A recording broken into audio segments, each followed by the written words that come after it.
first of all, I should underline that it's already 1 year that we have repatriated first group of our Kazakhstanis from Syria.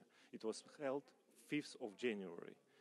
And I should tell you that after the annunciation that we have repatriated 150 Kazakhstanis, women and boys and children, and etc., it means our fighters. So we have repatriated even fighters, even real men who have been there and who fight, who, let's say, who killed.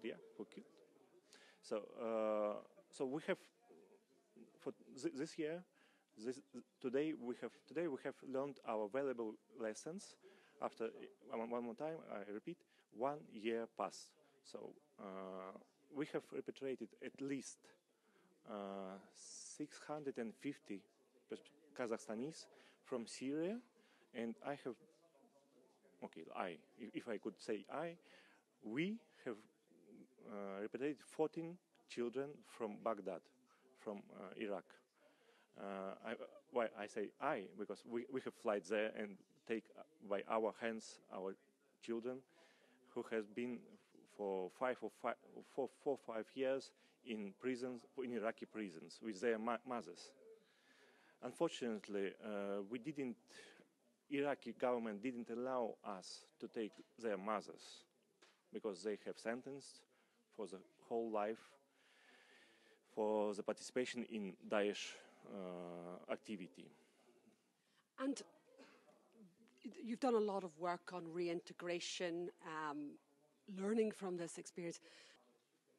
How is this being used at home to help stop a more radical version of belief?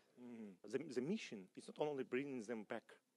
The mission which stay in front of all government and all NGOs, working with them to repatriate, to teach children who never been in the school, who never have a chance to read, to write, to see any TV or any cartoons, etc. So they have been in real life.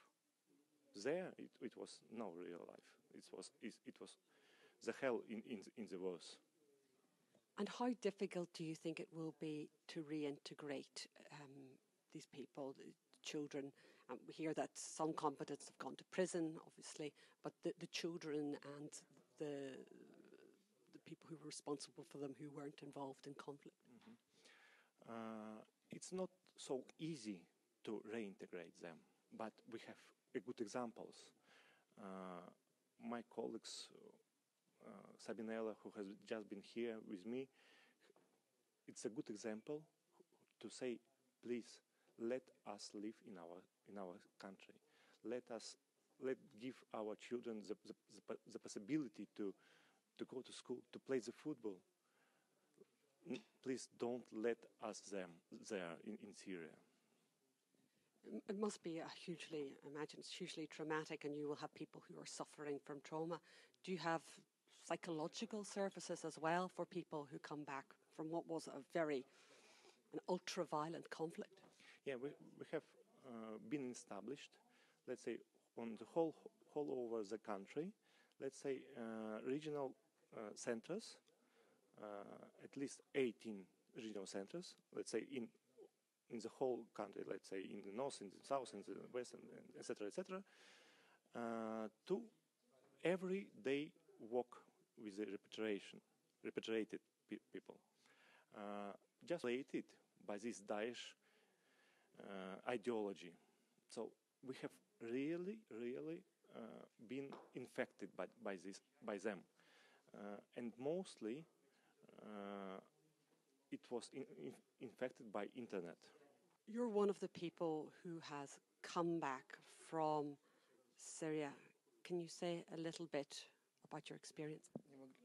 Не могли бы вы поделиться опытом, так как вы одни из людей, которые приехали из Сирии, и рассказать, через что вы прошли? Вкратце имеется. Я прошла через ужас и прошу своих братьев и сестер одуматься и не делать глупости. So she's saying that she went through horror, and that she actually calls for her brothers and sister not to repeat her mistakes. And you've been on television in Kazakhstan. Is it important for you to tell people there about the dangers of going to Syria? I mean, why are they motivated to do so? And what would you say to those people? What do you say to them on the television? Не могли бы вы рассказать людям о именно тех опасностях, которые их подстерегают, так как вы уже говорили в Казахстане об этом, и поделиться с европейскими зрителями?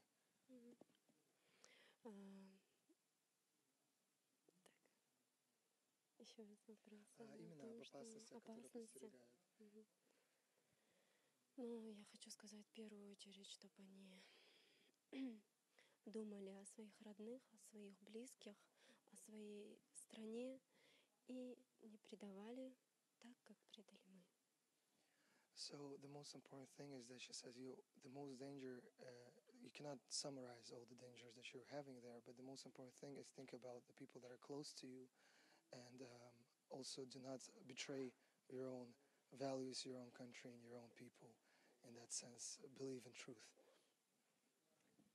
Thank you very much. Thank you.